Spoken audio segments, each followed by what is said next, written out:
Hello, my dear learners. Namaskar and welcome to this channel. I am Rakesh. Now again फिर से एक नई interesting moral story के साथ आए हैं। इसके माध्यम से इंग्लिश को इम्प्रूव करते हैं, वोकेबलरी सेंटेंस स्ट्रक्चर को भी सीखते हैं। So listen and watch carefully till the end. So let's get started. Specially जो हिंदी बैकग्राउंड से हैं, it will be helpful. First of all the title name is the donkey's shadow. That is, donkey का मतलब गधा, apostrophe S का मतलब काके की, यानी इस गधे की शैडो, गधा का परछाई, रिफ्लेक्शन कह सकते हैं, छाया कह सकते हैं। यानी कि the title name of this story donkeys shadow, it means गधे की परछाई। वंस अपॉन अ टाइम कहा जा रहा है, एक समय की बात है। देयर वाज अ मैन, एक आदमी था। देयर वाज अ मैन, एक आदमी था। हु समटाइम्स, जो कभी कभी, समटाइम्स इट मीन्स कभी कभी। हु किसके लिए है, अ मैन यानी कि एक आदमी था जो समटाइम्स कभी कभी used to give his donkey on rent. कहा जा रहा है कि देयर वाज अ मैन, एक आदमी था, हु जो समटाइम्स कभी कभी यूज्ड किया करता था। यूज्ड टू मतलब पुरानी आदतों को बताना, पास्ट में जो आप रेगुलर किया करते थे। एक आदमी जो था कभी कभी क्या किया करता था, दिया करता था। यूज टू गिव, दिया करता था। हीज अपने डंकी गधे को, ऑन रेंट किराए पर, यानी कि वह कभी कभी किराए पर अपने गधा को दिया करता था। This is the Hindi meaning. Next, one day एक दिन, अ मैन आस्क्ड हिम, एक दिन क्या हुआ, एक आदमी ने उससे पूछा। आस्क्ड हिम, एक आदमी ने उससे पूछा, यानी कि जो किराए पर दिया करता था उस आदमी से एक आदमी ने पूछा। Can I hire your donkey for a day, क्या मैं हायर कर सकता हूँ योर डंकी, यानी कि आपके गधे को, फॉर अ डे एक दिन के लिए, क्या मैं किराए पर ले सकता हूँ। हायर का मतलब किराए पर लेना, यानी कि आपके गधे को क्या मैं किराए पर ले सकता हूँ। This is the Hindi meaning. Next, the owner said, यानी कि जो गधे का मालिक था, ऑनर का मतलब मालिक, स्वामी, गधे के मालिक ने कहा। श्योर, हाँ निश्चित ही, श्योर मतलब यकीनन आप ले सकते हैं। बट लेकिन, यू विल हैव टू पे मी, लेकिन क्या होगा, क्या करना होगा, यू विल हैव टू आपको करना पड़ेगा। विल हैव टू मतलब करना पड़ेगा, और हैव टू का मतलब करना पड़ता है, और हैड टू का मतलब करना पड़ा। यहाँ पर विल हैव टू का हिंदी मीनिंग क्या होगा, ऐसा करना पड़ेगा। यू विल हैव टू पे, आपको पे करना पड़ेगा। मी मुझे, $2 यानी कि $2 जो है क्या करना पड़ेगा, पे करना पड़ेगा, पैड करना पड़ेगा, जमा करना पड़ेगा। इसके लिए $2 जमा करना पड़ेगा। The man immediately pad him, उस आदमी ने जो किराए पर लेना चाहता था गधे को, उस आदमी ने इमीडिएटली झटपट, तुरंत, तत्काल, यानी कि तुरंत ही पैड कर दिया, जमा कर दिया, हिम $2 यानी कि $2 उसे जमा कर दिया। नाउ अब क्या हुआ, it was a very hot day. एक दिन क्या हुआ कि एक दिन बहुत ही तेज गर्मी थी।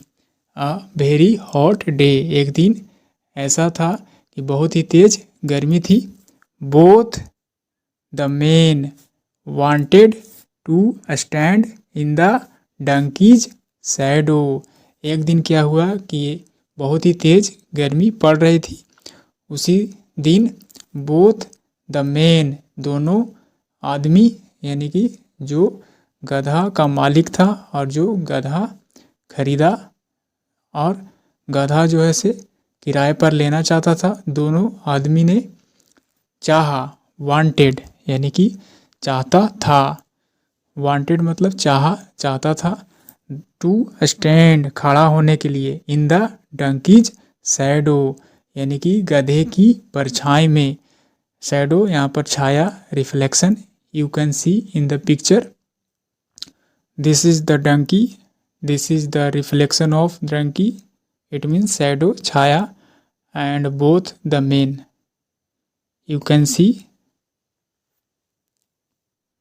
आई रिपीट, बोथ द मेन यानी कि दोनों आदमी चाहते थे क्या करना, स्टैंड खड़ा होना चाहते थे, इन द डंकीज शैडो उस गधे की परछाई में खड़ा होना चाहते थे। क्यों? क्योंकि उस दिन बहुत ही तेज गर्मी थी। In order to be cool, in order to का मतलब किसी पर्पस से कोई कार्य करना, इन ऑर्डर टू किसी उद्देश्य से, यानी कि उद्देश्य से खड़ा होना चाहते थे उस परछाई में। इन ऑर्डर टू के लिए, टू बी कूल ठंडा होने के लिए, ठंडा होने के लिए वह खड़ा होना चाहते। यह जो वर्ड है कूल, COOL, कूल मतलब ठंडा, शीतल, यानी कि ठंडा होने के लिए वह खड़ा होना चाहते थे। Next, but there was room only for one, लेकिन क्या था कि वहाँ एक रूम था, एक कमरा था, ओनली केवल, फॉर वन केवल एक पर्सन के लिए एक कमरा था। सो इसलिए, दे स्टार्टेड इसलिए वे लोग शुरू कर दिए, स्टार्टेड पुशिंग, पुशिंग यानी कि धक्का देना, ईच अदर वे दोनों जो थे यानी कि दे वे लोग, वे दोनों के लिए स्टार्टेड शुरू कर दिए, क्या करना, पुशिंग धक्का देना, ईच अदर एक दूसरे को धक्का देने के लिए शुरू कर दिए, क्योंकि केवल एक पर्सन के लिए ही कमरा था। द मैन सैड, उस आदमी ने कहा जो गधे को किराए पर लिया हुआ था। गो अवे, चले जाओ, यहाँ से चले जाओ। I have hired the donkey, मैंने गधे को यानी कि इस गधे को किराए पर लिया हूँ। द ऑनर सैड, तब मालिक जो गधे का मालिक था उसने कहा। You have hired the donkey, यानी कि तुमने केवल डंकी को क्या किया है, किराए पर लिया है। बट लेकिन, नोट हीज शैडो, लेकिन उसकी परछाई को नहीं, केवल तुमने गधे को किराए पर लिया है लेकिन परछाई को नहीं, यानी कि उसकी छाया को मैंने तुम्हें किराए पर नहीं दिया हूँ। There argument led to a big fight, कहा जा रहा है कि देयर यानी उनके, आर्गुमेंट यानी बहस क्या कर दिया, उनके बहस ने लेड टू कारण बना, लीड का सेकंड फॉर्म लेड, यानी कि उसकी बहस, उनके बहस ने एक बड़े लड़ाई का कारण बना। अ बिग फाइट, लीड का मतलब किसी घटना की ओर ले जाना, यानी कि यह जो है बहस एक बड़ा लड़ाई के रूप में ले गया, कारण बना। This is the Hindi meaning. Next, while fighting यानी कि लड़ते वक्त, वाइल का मतलब के दौरान, वाइल रीडिंग पढ़ते वक्त, वाइल वॉकिंग टहलते वक्त, उसी तरह से वाइल फाइटिंग लड़ते वक्त, वन ऑफ देम यानी कि वे दोनों क्या कर रहे थे, लड़ रहे थे, तो वन ऑफ देम उनमें से एक, happened to kick the donkey, kick the donkey उनमें से यानी कि वन ऑफ देम का मतलब उनमें से कोई एक, उन दोनों लोगों में से कोई एक बाई चांस हैपन टू यानी कि बाई चांस संजोग से, बदकिस्मती से क्या होना, कीक लात पड़ जाना, द डंकी यानी कि वे दोनों लड़ रहे थे, अचानक से उनमें से किसी एक के द्वारा लात पड़ गई गधे पर, यानी कि कीक मतलब लात से मारना, कील मतलब जान से मारना, तो उन लोगों में से किसी एक के द्वारा गधे पर एक लात पड़ गई।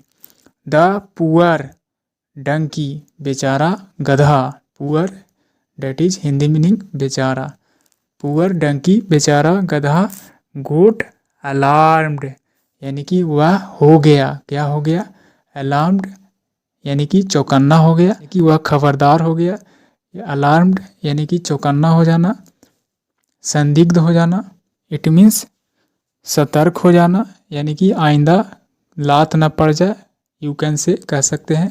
The poor donkey got alarmed यानी कि वह जो है से चौकन्ना हो गया गधा, एंड ही इमीडिएटली और वह तुरंत ही, झटपट, फौरन, तत्काल, तुरंत ही, स्कैम्पर्ड अवे तुरंत ही तेजी से भागना शुरू कर दिया, स्कैम्पर्ड अवे मतलब भाग जाना, living the two main red faced यानी कि छोड़ते हुए, लिव का मतलब छोड़ना, उस जगह को छोड़ते हुए, द टू मेन जहाँ पर दो लोग यानी कि वे दोनों आदमी जो है, रेड फेस्ट यानी कि कैसे थे, लज्जित हो गए थे, रेड फेस्ट मतलब एम्ब्रासमेंट सिचुएशन में होना, लज्जित होना, शर्मिंदगी की जैसा फील होना।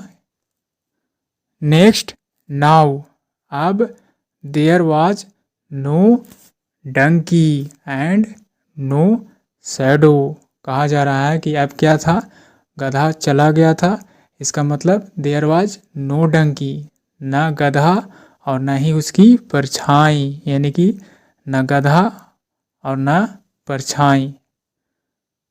Both the main regretted fighting यानी कि बोथ इट मीन्स दोनों, द मेन यानी कि दोनों आदमी जो थे वह अफसोस जताएं, रिग्रेट यानी कि अफसोस करना, फाइटिंग यानी कि ये जो लड़ रहे थे आपस में उसको लेकर अफसोस कर रहे थे। What is the moral of this story? The moral is fighting leads to bad results। कहा जा रहा है कि फाइटिंग यानी कि लड़ाई करना, लड़ना जो है, लड़ाई करना क्या कर जाता है, लड़ाई करना लीड्स ले जाता है, किस ओर ले जाता है, बैड रिजल्ट्स बुरे परिणाम की ओर लड़ाई ले जाता है। That is the Hindi meaning of this statement, fighting leads to bad results यानी कि लड़ाई एक बुरे परिणाम की ओर ले जाता है, लीड्स यानी कि की ओर ले जाना, कारण बनना।